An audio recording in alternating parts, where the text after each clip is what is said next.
Welcome to Avijaz Maths Creations. This is A. Mullidhar Kumar, School Assistant of Mathematics. Okay, మరి మన preparation of POLYCET 2020 అనేటువంటి video classes లో భాగంగా మరి మనం ఈ 2019 ఏపీ పాలిసెట్ క్వశ్చన్ పేపర్ ను ఈ వీడియోలో డిస్కస్ చేసుకుందాం. మరి దానికంటే ముందు మరి మనకు ఈ ఏపీ పాలిసెట్ 2020 అనేటువంటి ఎగ్జామినేషన్ రేపు September 27th, that means next Sunday మరి ఎగ్జామ్ రాయబోతున్నారు విద్యార్థులందరూ కూడా. మరి వారందరికీ కూడా ఒక ముఖ్యమైనటువంటి గమనిక ఏంటంటే ఆల్రెడీ మనము ఈ మార్చి దగ్గర నుంచి అప్లికేషన్స్ స్టార్ట్ అయినటువంటి దగ్గర నుంచి కూడా మరి విద్యార్థులు చాలా మంది వాళ్ళ యొక్క హాల్ టికెట్స్ ను కూడా డౌన్లోడ్ చేసుకోవడం అనేది జరిగింది. కానీ ఇప్పుడు ఈ కరోనా అనేటువంటి పాండమిక్ సిచ్యువేషన్స్ లో మరి సామాజిక దూరాన్ని పాటించాలి అనేటువంటి ఒక నియమాన్ని బేస్ చేసుకొని మరి ఎగ్జామినేషన్ సెంటర్స్ ను చాలా వరకు పెంచడం జరిగింది. మరి అందుకోసమై మరి గతంలో ఇచ్చినటువంటి హాల్ టికెట్ నెంబర్స్ అయితేనేమి ఈ ఎగ్జామినేషన్ సెంటర్స్ కూడా చాలా మంది విద్యార్థులకు మారిపోవడం అనేటువంటి జరిగింది. కాబట్టి తప్పనిసరిగా గతంలో ఎవరైతే మరి ఈ ఏపీ పాలిసెట్ ఎగ్జామినేషన్ కు సంబంధించి హాల్ టికెట్ డౌన్లోడ్ చేసుకున్నారో వారందరూ కూడా తప్పనిసరిగా ఫ్రెష్ గా మరి ఈ వారంలో దట్ మీన్స్ 20 to 27 మధ్యలో తప్పనిసరిగా మరొకసారి హాల్ టికెట్ ను డౌన్లోడ్ చేసుకోవడం అనేటువంటిది చాలా ఉపయోగకరమైనటువంటి విషయం. కాబట్టి ప్రతి ఒక్కరు కూడా గుర్తుపెట్టుకోండి. మరి ఈ విషయాన్ని మీ ఫ్రెండ్స్ కావచ్చు, మీ బంధుమిత్రులకు కావచ్చు, మరి మన నైబర్స్ కి అయితే నేను తప్పనిసరిగా ఈ విషయాన్ని అనేటువంటిది తెలియజేయండి. ఓకే, మరి మన ఈ 2019 ఏపీ పాలిసెట్ క్వశ్చన్ పేపర్ ఏ విధంగా ఉంది అనేటువంటిది ఈ క్లాస్ లో డిస్కస్ చేసుకుందాం. AP POLYCET 2019. మరి ఈ ఏపీ పాలిసెట్ 2019 అనేటువంటి క్వశ్చన్ పేపర్ లో భాగంగా మనకు ఒక ప్రశ్న ఏ విధంగా ఉందంటే which are the following does not represent the probability of the following అనేటువంటి క్వశ్చన్ ఇచ్చాడు అనమాట. అంటే ప్రాబబిలిటీ అనేటువంటిది మరి దేన్ని సూచించదు అనేటువంటి క్వశ్చన్ అనేటువంటిది ఇవ్వడం జరిగింది. మరి అందులో ఆప్షన్స్ వచ్చేసి ఫస్ట్ ఆప్షన్ వచ్చేసి 0, సెకండ్ ఆప్షన్ వచ్చేసి 1, థర్డ్ ఆప్షన్ వచ్చేసి 1.001, ఫోర్త్ ఆప్షన్ వచ్చేసి 0.9999 అనేటువంటి ఆప్షన్స్ ను ఇవ్వడం జరిగింది. ఒకసారి బాగా గమనించండి. మరి probability of an event అనేటువంటిది always lies in between 0 and 1 అనేటువంటి విషయం మనకందరికీ బాగా తెలుసు. కాబట్టి ప్రాబబిలిటీ ఆఫ్ అన్ ఈవెంట్ ఇది అవుతుంది, ఇది అవుతుంది, ఇది అవుతుంది, ఇది మాత్రమే కాదు. మన క్వశ్చన్ ఏమడిగాడు, ఏది సూచించదు అని అడిగాడు. కాబట్టి మన ఆన్సర్ వచ్చేసి third one is the answer. So 1.0001 అనేటువంటిది ప్రాబబిలిటీ ఆఫ్ అన్ ఈవెంట్ ను సూచించదు అనేటువంటిది అర్థం చేసుకోవాలి. ఓకే, మరి అదేవిధంగా సెకండ్ క్వశ్చన్. మరి సెకండ్ క్వశ్చన్ ఏమడిగాడు ఒకసారి బాగా గమనిద్దాం. మరి from a well shuffled deck of cards, cards కి సంబంధించి అడిగాడు చూడండి. So from a well shuffled deck of cards the probability of drawing a red coloured ace అన్నాడు. సో రెడ్ కలర్డ్ ఏస్ అనేటువంటిది కావాలి మనం. మరి రెడ్ కలర్డ్ ఏస్ అనేటువంటిది కావాలి అంటే దీనికోసం ఆప్షన్స్ వచ్చేసి ఏమి ఇచ్చాడు అంటే ఫస్ట్ వన్ వచ్చేసి 1/4, సెకండ్ వన్ 1/13, థర్డ్ వన్ వచ్చేసి 1/26, ఫోర్త్ వన్ వచ్చేసి 1/2 అనేటువంటి ఆప్షన్స్ అనేటువంటిది ఇవ్వడం జరిగింది. మరి ఆస్ అనేటువంటి మొత్తం మీద మనకి ఎన్ని ఆశలు ఉంటాయని చెప్పాం, 4 ఆశలు ఉంటాయి. ఈ 4గిట్లో కూడా 2 రెడ్ కలర్ ఉంటాయి, 2 బ్లాక్ కలర్ ఉంటాయి అనేటువంటి మనకు ఆల్రెడీ తెలుసు. మరి టోటల్ అవుట్కమ్స్ వచ్చేసి ఎన్ని 52 అనేటువంటి అవుట్కమ్స్ ఉంటాయి. మరి ఇక్కడ ఏమన్నాడు రెడ్ కలర్డ్ ఆసెస్ అని ఉన్నాయమ్మా 2 ఉన్నాయి. కాబట్టి మరి probability of N event is equal to 2/52 అనేటువంటిది అవుతుంది. 2/52 means 2 1s are 2 2s are 4, again 2 6s are 12. 1/26 is the answer. So which one is 1/26? Yes, third one is the answer. So 1/26 అనేటువంటిది answer గా మనకు ఉన్నాం. ఓకే, ఈ ప్రాబబిలిటీకి సంబంధించి మనకు third question అనేటువంటిది ఏమి ఇచ్చాడంటే a box contains 42 blue and 22 black pens అనేటువంటిది అన్నాడు. A student wants to buy a blue pen. He picks up a pen at random and found it to be a black. So the black pen put outside and again he picks up another pen from the box. Then what is the probability that the second pen is blue one అనేటువంటిది అడిగాడు. మరి దీనికోసం options ఏమేమి ఇచ్చాడు? First one వచ్చేసి 1/3, second one వచ్చేసి 2/3, third one వచ్చేసి 21/32, fourth one వచ్చేసి 5/8 అనేటువంటిది ఇవ్వడం జరిగింది. మరి ఒకసారి గమనించండి, ఇక్కడ మనకి ఏమేమి ఇచ్చాడు? నంబర్ ఆఫ్ బ్లూ పెన్స్ వచ్చేసి 42 ఇచ్చాడు, నంబర్ ఆఫ్ బ్లాక్ పెన్స్ వచ్చేసి 22 ఇచ్చారు. టోటల్ ఎన్ని అయ్యాయి మనకి? 64 పెన్స్ అనేటువంటివి అయ్యాయి. ఆల్రెడీ ఏం చేశాడు? ఒక పెన్ను తీసేసి అది బ్లాక్ పెన్ అయినందుకు దాన్ని పక్కన పెట్టేశాడు. సో అంటే ఒక బ్లాక్ పెన్ అనేటువంటి తగ్గిపోయింది. మరి సెకండ్ కేసులో మనకు టోటల్ అవుట్కమ్స్ 63 అయ్యాయి.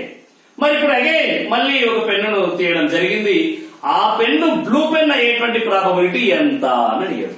So probability of blue pen is equal, ఎన్ని బ్లూ పెన్స్ ఉన్నాయి టోటల్ గా మనకు? 42/63 అనేటువంటి. మరి మనకి ఇచ్చినటువంటి ఆప్షన్స్ లో 42/63 ఉందా? లేదు. ఒకసారి ఆప్షన్స్ నుంచి ఆన్సర్ ఏ విధంగా గెస్ చేయొచ్చు అనేటువంటి ఒకసారి చూద్దాం. చూడమ్మా, ఇక్కడ 42/63, 63 అనేటువంటిది ఒక ఆడ్ నంబర్. ఈ ఆడ్ నంబరు కానీ మనకి ఇచ్చినటువంటి ఆప్షన్స్ లో మరి థర్డ్ ఆప్షన్, ఫోర్త్ ఆప్షన్ అనేటువంటి రెండు ఈవెన్ నంబర్స్ అనేటువంటివి ఉన్నాయి. ఎప్పుడైనా కానీ ఆడ్ నంబర్ మనం క్యాన్సిలేషన్ చేయాలంటే కూడా తప్పనిసరిగా మనకు ఆడ్ నంబరే వస్తుంది, కానీ ఈవెన్ నంబర్ అనేటువంటిది రాదు. ఓకే, కాబట్టి ఇవి రెండు కూడా ఆన్సర్ అయ్యేటువంటి స్కోప్ లేదు. ఇకపోతే వీళ్ళిద్దరు 1/3 2/3 అనేటువంటిది. ఒకసారి 42/63. సో 7 7 6 42, 7 9 63, 6/9 వచ్చింది. సో 6/9 కూడా లేదు మనకి ఇక్కడ. So again 3 2 6, 3 3 9. సో 2/3 అనేటువంటి మనకు 2/3 ఉందా? Yes, second one is the answer. అంటే 42 బ్లూ పెన్స్ ఉన్నాయి, 22 బ్లాక్ పెన్స్ ఉన్నాయి. అందులో నుంచి ఒకటి వెళ్ళిపోయింది కాబట్టి 21 అయ్యాయి. టోటల్ లో వచ్చేసి 63 అయ్యాయి.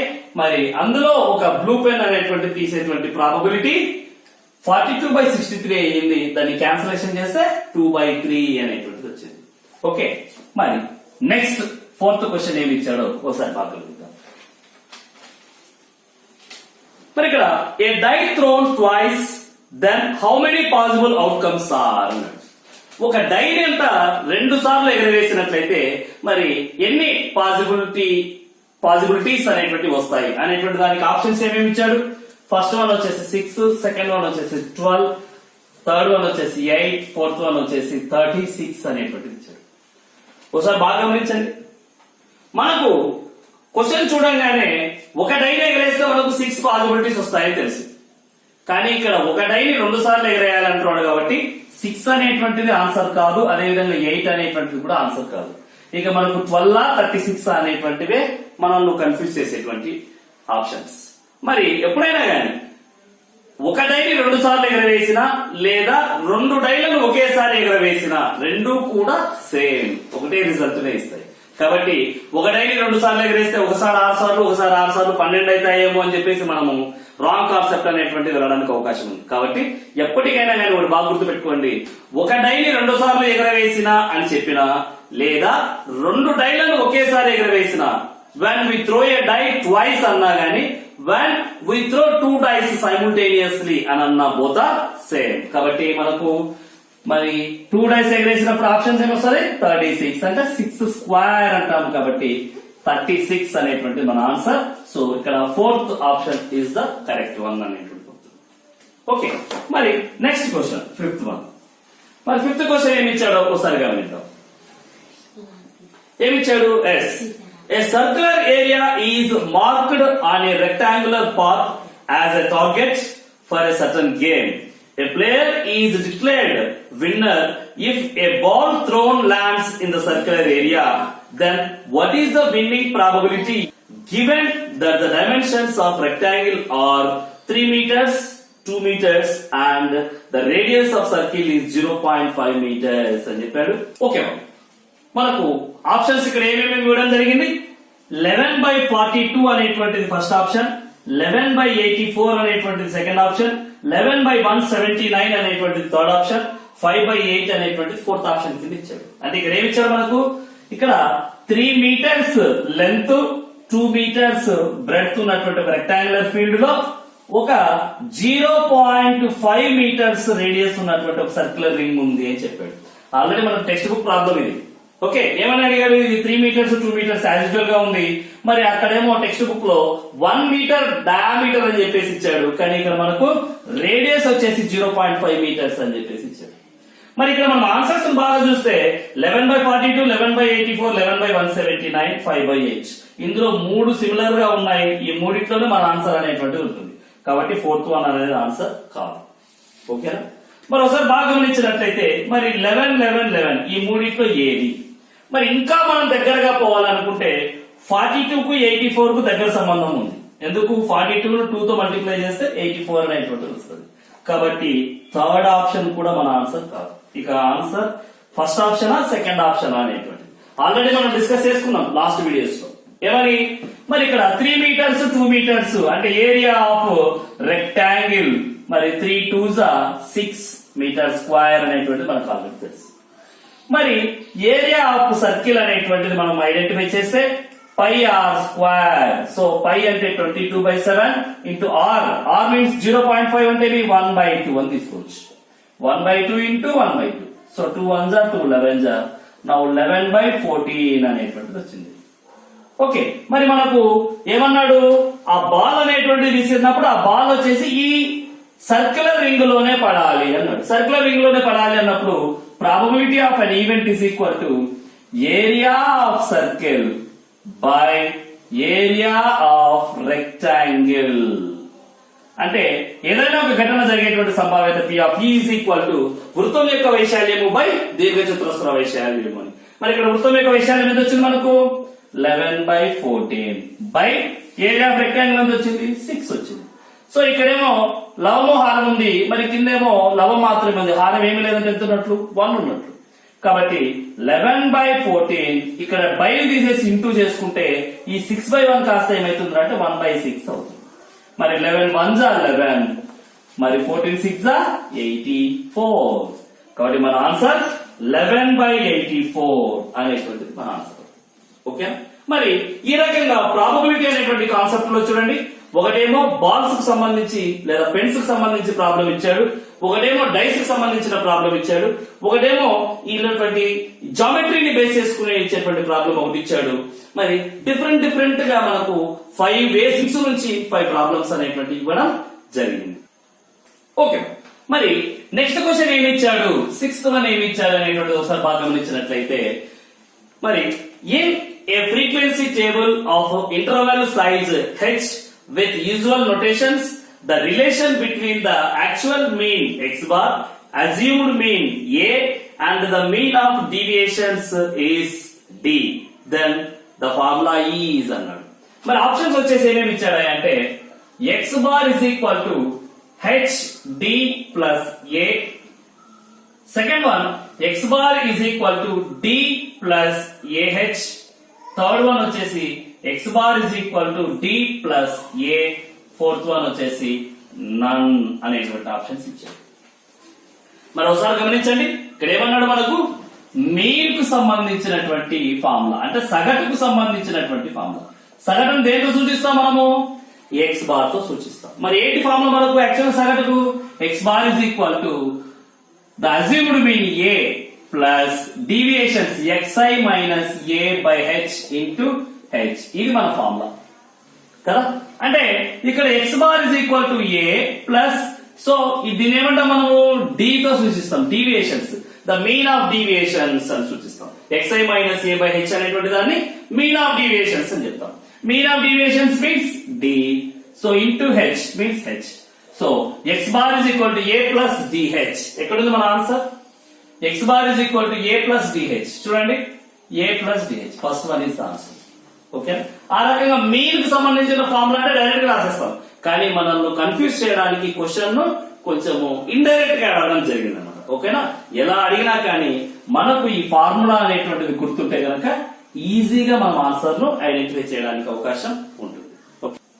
మరి 7th క్వశ్చన్ ఒకసారి బాగా గమనించినట్లయితే, ఇది సమితులు అనేటువంటి కాన్సెప్ట్ కు మరి స్టాటిస్టిక్స్ అనేటువంటి కాన్సెప్ట్ కు లింక్డ్ గా ఉన్నటువంటి ప్రాబ్లం ఇచ్చాడు.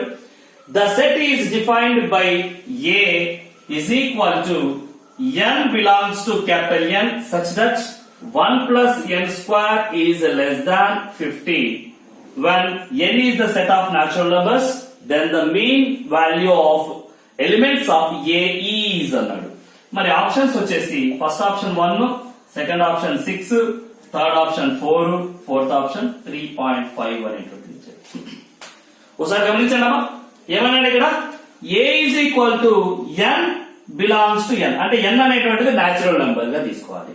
మరి 1+n² అనేది ఎంత తక్కువగా ఉండాలి, లెస్ దాన్ 50 ఉండాలి. ఒకసారి బాగా గమనించినట్లయితే n² means square numbers. So 1, 4, 9, 16, 25, 36, 49 ఇవి స్క్వేర్ నెంబర్స్. అంటే 1², 2², 3², 4², 5², 6², 7². మరి ఇక్కడ ఈ 7² అనేటువంటి 49 ను 1 యాడ్ చేస్తే ఏమైతుంది, 50 అవుతుంది. కానీ ఇక్కడ less than or equal to అన్నాడా, అంటే ఈక్వల్ 50 అనేటువంటి అనలేదు, 50 కన్నా తక్కువ కావాలి అనేది. కాబట్టి 49 అనేటువంటిది ఉండదు. అంటే 1, 4, 9, 16, 25, 36 అనేది n² ని సూచిస్తుంది. n² ని సూచిస్తే n ను ఎవరు సూచిస్తారు, yes 1, 2, 3, 4, 5, 6 ఇవి n ను సూచించేటువంటి. మనకు కావాల్సింది ఎవరు ఇక్కడ n² కాదు, n కావాలి. కాబట్టి ఈ n అనేటువంటి ఎవరు 1, 2, 3, 4, 5, 6. మరి 1, 2, 3, 4, 5, 6 యొక్క మెయిన్. అంతేగాని మనం కన్ఫ్యూజ్ అయ్యి 1, 4, 9, 16, 25, 36 యొక్క మెయిన్ కనుక్కోకూడదు. ఓకేనా. మరి 1, 2, 3, 4, 5, 6 యొక్క main. So what is the main formula, some of observations by number of observations. So 1 + 2 3, 3, 3 6, 4 10, 15, 21. 21 by n ఉన్నాయి 6 అబ్జర్వేషన్స్. సో 6 3s are 18, 3 ఉంటుంది కాబట్టి 5. 3.5 is the answer. ఏడుంది మనకు option, yes fourth one is the answer. 3.5 అనేటువంటి. ఓకేనా. ఆ రకంగా statistics కు సెట్స్ కు సంబంధించినటువంటి క్వశ్చన్ ఇవ్వడం జరిగింది. మరి మన నెక్స్ట్ క్వశ్చన్ ఏమి ఇచ్చారనేటువంటి ఒకసారి గమనిద్దాం. ఓకే, మరి an organization wants to find out the most popular TV serial and conduct a survey which measures of central tendency is preferred for the data అని అడిగాడు. మరి దీనికోసం ఆప్షన్స్ ఏమేమి ఇచ్చారా అంటే ఫస్ట్ వన్ వచ్చేసి మెయిన్, సెకండ్ వన్ వచ్చేసి median, third one వచ్చేసి మోడ్, ఫోర్త్ వన్ వచ్చేసి నన్. అంటే ఫస్ట్ వన్ వచ్చేసి అంకమధ్యమము, మధ్యగతము, బాహుళకము, ఏది కాదు అనేటువంటిది ఇచ్చాడు.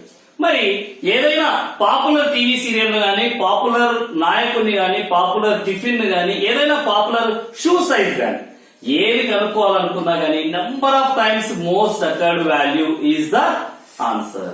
ఏదవుతుంది మనకి, mode. So mode is the answer. బాహుళకము అనేటువంటిది ఎక్కువ మంది ఇష్టపడేటువంటి వ్యక్తిని కనుక్కోవడానికి ఉపయోగించేటువంటి సెంట్రల్ టెండెన్సీ ఏదైనా అంటే మోడ్, బాహుళకము అని చెప్పొచ్చు అనమాట. సో మన option third one is the answer. Okay, మరి నెక్స్ట్ క్వశ్చన్ ఏంటి అనేటువంటిది ఒకసారి అబ్జర్వ్ చేద్దాం. Next, for the data 6, 2, 9, 11, 3, 4, 9, 7, 13, 1 which of the following is true అని అడిగాడు. అంటే ఏమయ్యా అంటే ఫస్ట్ వన్ వచ్చేసి median is less than mean is less than mode. రెండోది mode is less than mean is less than median అనేటువంటిది. Third one వచ్చేసి mean is equal to median is less than mode అనేటువంటిది. Fourth one వచ్చేసి mode is equal to median is less than mean అనేటువంటి options ఇవ్వడం జరిగింది. గమనించండి ఇక్కడ ఒకసారి, మనకి ఇక్కడ అబ్జర్వేషన్స్ ఇచ్చాడమ్మా 6, 2, 9, 11, 3, 4, 9, 7, 13, 1 అనేటువంటిది. ఇక్కడ మనం ఏమేమి కనుక్కోవాలి అంటే మీన్ అంటే సగటు కనుక్కోవాలి, అంకమధ్యమము. మీడియన్ అంటే మధ్యగతం కనుక్కోవాలి. మోడ్ అంటే బాహుళకాన్ని కూడా మనం కనుక్కోవాలి. మరి ఒకసారి బాగా గమనించినట్లయితే బాహుళకాన్ని డైరెక్ట్ గా కనుక్కోవచ్చు. ఇక్కడ 1 కంటే ఎక్కువ సార్లు వచ్చినటువంటి వాల్యూ ఎవరు వచ్చారు, 9 అనేటువంటిది 2 సార్లు వచ్చింది, అంతేగాని వేరే ఎవరు రాలేదు. కాబట్టి బాహుళకం ఎంత ఇక్కడ మనకు మోడ్ 9. సో బాహుళకం వరకు అయిపోయింది. మరి మీన్ అనేటువంటిది, మీన్ కావాలంటే ఏం చేయాలి, అన్నింటినీ యాడ్ చేసి బై నెంబర్ ఆఫ్ అబ్జర్వేషన్స్ చేయాలి. చూడండి బాగా, 6 + 2 8, 8 + 9 ఏమైతుంది 17, 17 + 3 20, 20 + 11 31, 31 plus 9 40, 40 plus 4 44, 44 plus 7 51, 51 plus 1 52, 52 plus 13 65 అయింది. 65 by ఎన్ని ఉన్నాయి? 1 2 3 4 5 6 7 8 9 10 ఉన్నాయి. So that is equal to 6.5. So mean వచ్చేసి ఎంత వచ్చిందమ్మా? 6.5 అనేటువంటిది వచ్చింది. మరి మోడ్ను కూడా మనం కనుక్కోవాలి. ఓకే, మరి మోడ్ కావాలంటే ఏం చేయాలి? సో ఇచ్చినటువంటి డేటాను either ascending order or descending order లో రాసుకోవాలి. అంటే ఆరోహణ క్రమంలో గానీ అవరోహణ క్రమంలో గానీ రాసుకోవాలి. మరి చిన్న వాల్యూ నుంచి పెద్ద వాల్యూ రాసుకుంటే ఏమేమి ఉన్నాయి? 1 2 3 4 6 7 9 9 11 13 1 2 3 4 5 6 7 8 9 10. ఓకే, మరి ఈవెన్ నంబర్ కాబట్టి సో 1 2 3 4 ఫిఫ్త్ టర్మ్ 6 వెనకాల నుంచి 1 2 3 4 5. సో 6 7 అనేటువంటి రెండు కూడా మనకు మీడియన్ గా వచ్చాయి. మరి అట్లాంటప్పుడు ఏం చేయాలి మనము? Average 6 plus 7 by 2 that means 13 by 2 ఏమైతుంది? ఇది కూడా 6.5 అయింది. సో ఒకసారి బాగా గమనించండి, మీను మీడియన్ బోత్ ఈక్వల్ గా వచ్చాయి, మోడ్ అనేటువంటిది ఎక్కువగా ఉంది. మరి ఎక్కడ ఉంది మనకు ఆన్సర్? ఎస్, మీను మీడియన్ రెండు ఈక్వల్ గా వచ్చాయి, మోడ్ కంటే తక్కువ. సో కాబట్టి answer is third one. So mean 6.5, median 6.5 అంటే అంక మధ్యమము 6.5 వచ్చింది, మధ్యగతము 6.5 వచ్చింది, బాహుళకము 9 వచ్చింది కాబట్టి 9 కంటే తక్కువ. కాబట్టి mean is equal to median, both are less than mode అనేటువంటిది మన ఆన్సర్. ఓకేనా? మరి నెక్స్ట్ క్వశ్చన్ ఏమి ఇచ్చాడు ఒకసారి గమనిద్దాం. ఏమిచ్చాడు? Following data from a child care centre, find the mode of the data అన్నాడు. సో బాహుళకాన్ని మనం అబ్జర్వ్ చేయాలంట. ఒకసారి టేబుల్ ను గమనించండి. ఏజెస్ ఇచ్చాడు. ఏమి? 0 to 2 to 4, 4 to 6, 6 to 8, 8 to 10 అనేటువంటిది. మరి నంబర్ ఆఫ్ చిల్డ్రన్ అనేటువంటి వాళ్ళు ఇచ్చాడు 5 7 3 2 2 అనేటువంటి ఇవ్వడం జరిగింది. మరి ఆన్సర్స్ గా మనకి ఏమేమి ఇచ్చారా అంటే ఫస్ట్ వన్ వచ్చేసి 2, సెకండ్ వన్ వచ్చేసి 7, థర్డ్ వన్ వచ్చేసి 2.67, ఫోర్త్ వన్ వచ్చేసి 3.5 అనేటువంటిది కూడా జరిగింది. ఓకే, ఒకసారి గమనించాను. మరి ఏజెస్ అంటే 0 నుంచి 2 years, 2 to 4 years, 4 to 6, 6 to 8, 8 to 10 అనేటువంటిది కూడా జరిగింది. అంటే ఇక్కడ హెచ్ వాల్యూ వచ్చేసి ఎంత? 2 years. సో క్లాసిక్ వాల్యూ వచ్చేసి ఎంత? 2 to 2 అనేటువంటిది ఉంది. మరి ఈ టేబుల్ లోనే మనం డైరెక్ట్ గా మనం వాల్యూస్ అనేటువంటిది తీసుకోవచ్చు. సో నంబర్ ఆఫ్ చిల్డ్రన్స్ లో మోస్ట్ నంబర్ ఆఫ్ చిల్డ్రన్ ఎక్కడ ఉన్నారు? 7. ఈ most number of children F1 అనుకుంటాం, దానికి ముందు ఉన్నది F0, తర్వాత ఉన్నది F2 అయిపోయింది. మరి ఏదైతే మనకు మోడల్ క్లాస్ ఉందో ఆ మోడల్ క్లాస్ యొక్క లోయర్ బౌండరీని L అనేటువంటిది అవుతుంది. So what is the formula? Z is equal to L plus F1 minus F0 by 2F1 minus F0 minus F2 into H అనేటువంటిది ఫార్ములా. ఓకే, మరి L వాల్యూ ఎంతమా? 2. అంటే 2 కంటే ఎక్కువ ఉండాలి వాల్యూ. ఓకే, మరి 2 కంటే ఎక్కువ, అన్ని కూడా 2 కంటే ఎక్కువ ఉన్నాయి, ఒకటి మాత్రమే 2 ఉంది కాబట్టి ఇది అయ్యేటువంటి స్కోప్ లేదు. మిగతా ఏమున్నాయో ఒకసారి గమనిద్దాం. ఏమున్నాయి? F1 లో F0 తీసేయాలి, అంటే 7 లో 5 తీసేస్తే 2 by 2F1. 2F1 means 2 7 14 minus ఈ రెండింటిని యాడ్ చేద్దాం. F0 ను F2 ను యాడ్ చేస్తే 5 plus 3 ఏమైతుందమ్మా? 8 into 2 that is equal to 2 plus 2 by 14 లో 8 పోతే 6 into 2. 2 1s are 2 3s are. So that is equal to 2 plus 2 by 3. 2 plus 2 by 3. 2 by 3 means so 2 by 3 అనేటువంటి value ఎంత వస్తుందమ్మా? 0.36 18. So 6 6 6 అనేటువంటిది వస్తుంది కాబట్టి 0.67 అనేటువంటిది రాసుకోవచ్చు. మరి 2 కు ఈ 0.67 యాడ్ చేస్తే ఏమైతుంది? 2.67 అనేటువంటిది అవుతుంది. సో 2.67 అనేటువంటిది థర్డ్ ఆప్షన్ అనేటువంటిది మనకు రైట్ ఆన్సర్. ఓకేనా? ఈ రకంగా మనకు ఇచ్చినటువంటి ప్రాబ్లం లోనే మనం డైరెక్ట్ గా మళ్ళీ సపరేట్ గా రాసేసుకోకుండా ఉన్న చోటనే మనం డైరెక్ట్ గా వాల్యూస్ ఐడెంటిఫై చేసుకుని రఫ్ వర్క్ లో గనక చక్కని వాల్యూ అంటే మనకు ఫార్ములా అనేటువంటిది బాగా తెలిసి ఉండాలి. ఎప్పుడైతే మనకు ఫార్ములా అనేటువంటిది బాగా ఐడియా ఉంటుందో దెన్ మనం ఏ టైప్ ఆఫ్ ప్రాబ్లం ఇచ్చినా గానీ ఈజీగా క్యాల్కులేట్ చేయడానికి అవకాశం అనేటువంటిది ఉంటుంది. బాగా గమనించండి, ఇక్కడ మనకు 5 ప్రాబ్లమ్స్ వచ్చేసి ప్రాబబిలిటీ నుంచి ఇవ్వడం జరిగింది. మరి దాదాపుగా 4 ప్రాబ్లమ్స్ వచ్చేసి స్టాటిస్టిక్స్ నుంచి ఇవ్వడం జరిగింది. ఈ ఒక ప్రాబ్లం వచ్చేసి స్టాటిస్టిక్స్ సెట్స్ రెండు కలిసినటువంటి ప్రాబ్లం. మొత్తం మీద ఈ 10 ప్రాబ్లమ్స్ లో ఈ విధంగా 5+4+1 అనేటువంటిది ఇవ్వడం జరిగింది. క్వశ్చన్స్ యొక్క విధానం అనేటువంటి ఈ రకంగా ఉంది కాబట్టి క్వశ్చన్ ఏ రకంగా అడిగినా గానీ ఎప్పుడైతే మనం కాన్సెప్ట్ అనేటువంటిది పక్కాగా నేర్చుకుంటామో ఆ కాన్సెప్ట్ ను బేస్ చేసుకునే వాడు క్వశ్చన్ అనేటువంటి రైస్ చేస్తాడు. కాబట్టి కాన్సెప్ట్ ను ఏమాత్రం డౌట్స్ అనేటువంటిది లేకుండా క్లియర్ గా మనము కాన్సెప్ట్ నేర్చుకోవాలి. At the same time statistics విషయానికి వస్తే ఫార్ములాస్ అనేటువంటిది తప్పనిసరిగా ప్రతి ఒక్కరు కూడా అన్ని ఫార్ములాస్ లో ఉన్నటువంటి ఈచ్ అండ్ ఎవ్రీ టర్మ్ యొక్క అర్థాన్ని కూడా మనం తెలుసుకున్నట్లయితే మరి ఈజీగా మనం ఆన్సర్ చేయడానికి అవకాశం అనేటువంటిది ఉంటుంది. కాబట్టి ప్రతి ఒక్కరు కూడా ఈ టైప్ ఆఫ్ క్వశ్చన్స్ ను ప్రాక్టీస్ చేయండి. మరి మనకు ఆల్రెడీ మోడల్ పేపర్స్ ఉంటే కనుక మోడల్ పేపర్స్ లో ఉన్నటువంటి క్వశ్చన్స్ కూడా మీరు ప్రాక్టీస్ చేయండి. మరి మన నెక్స్ట్ వీడియోలో ఈ రిమైనింగ్ క్వశ్చన్స్ ఏవైతే ఉన్నాయో ఏ చాప్టర్స్ నుంచి ఇచ్చాడు అనేటువంటి దాని గురించి మనం కూలంకషంగా డిస్కస్ చేసుకుందాం. ఓకే, మరి ఇందాక మనం చెప్పినటువంటి ముఖ్యమైన విషయం పాలిసెట్, హాల్ టికెట్స్ అనేటువంటివి తప్పనిసరిగా ప్రతి ఒక్కరూ కూడా మరి ఈ వారం రోజుల్లో రేపు నుంచి దట్ మీన్స్ సోమవారం 21st నుంచి మరి మన పాలిసెట్ ఏపీ .nic.in అనేటువంటి వెబ్సైట్ లో మరి హాల్ టికెట్స్ అనేటువంటి పొందుపరచడం జరిగింది.